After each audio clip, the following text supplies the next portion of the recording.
Let's shed some light on the latest changes in the NAR settlement and what that means for both buyers and sellers, as well as the state of the housing market on the east side in the month of July, before getting into the effects of the upcoming presidential election will have on the market. On August 15th, implementation of new rules and forms took place as a result of the NAR settlement. Quick recap. The NAR settlement agreement hopes to increase transparency between buyers and sellers by decoupling the listing agent and buyer's agent compensation. It prohibits the requirement that a seller must offer compensation to buyer brokers. It prohibits the publication of buyer-broker compensation on the MLS and requires all brokers to enter into a written agreement with the buyer prior to showing any homes. This agreement clearly outlines how much a buyer-broker expects in compensation and who pays it. The Northwest MLS chose not to opt into the settlement agreement, since most of what it mandates has been in operation in this area since 2019.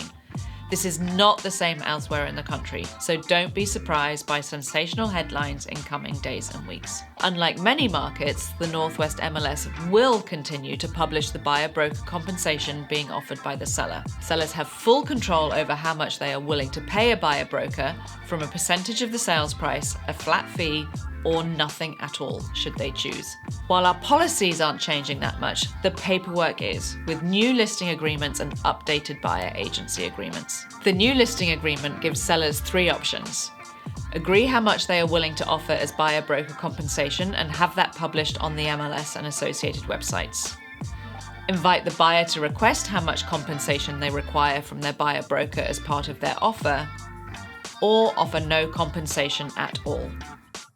I continue to believe that it remains in the seller's best interest to offer competitive buyer-broker compensation to attract higher quality and potentially more offers. Buyers do not suddenly have more money in their pockets as a result of this settlement. So if they have to pay their buyer-broker directly, then it will impact the offers they write, or even if they write at all.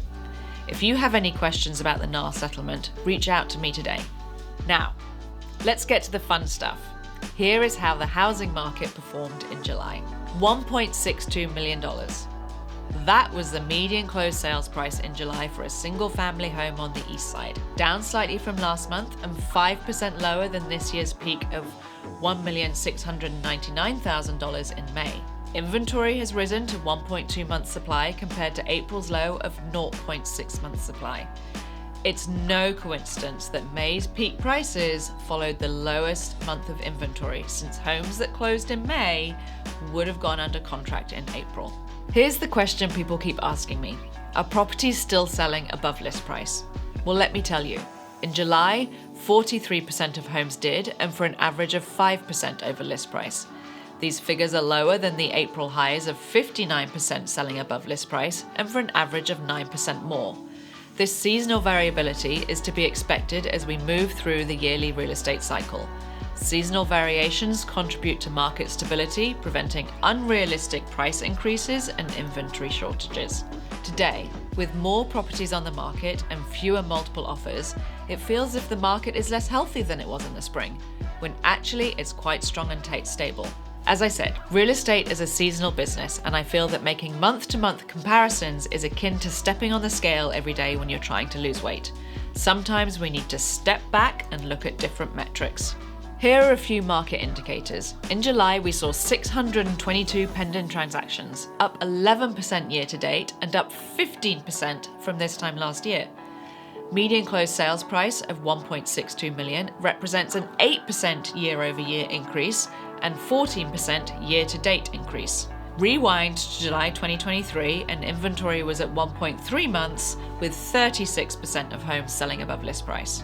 July 2024 versus July 2023, prices are up, inventory is stable, and more homes are selling above list price.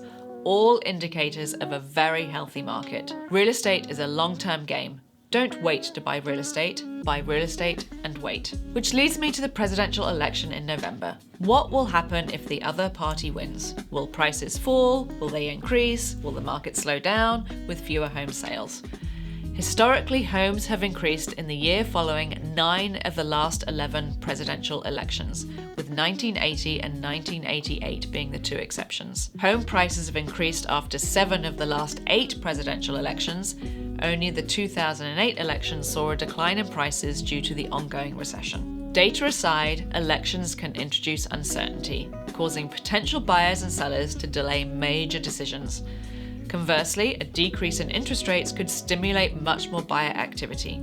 Overall, my advice to anyone considering entering the market between now and November or even January is this: do not let political factors overshadow your personal timing.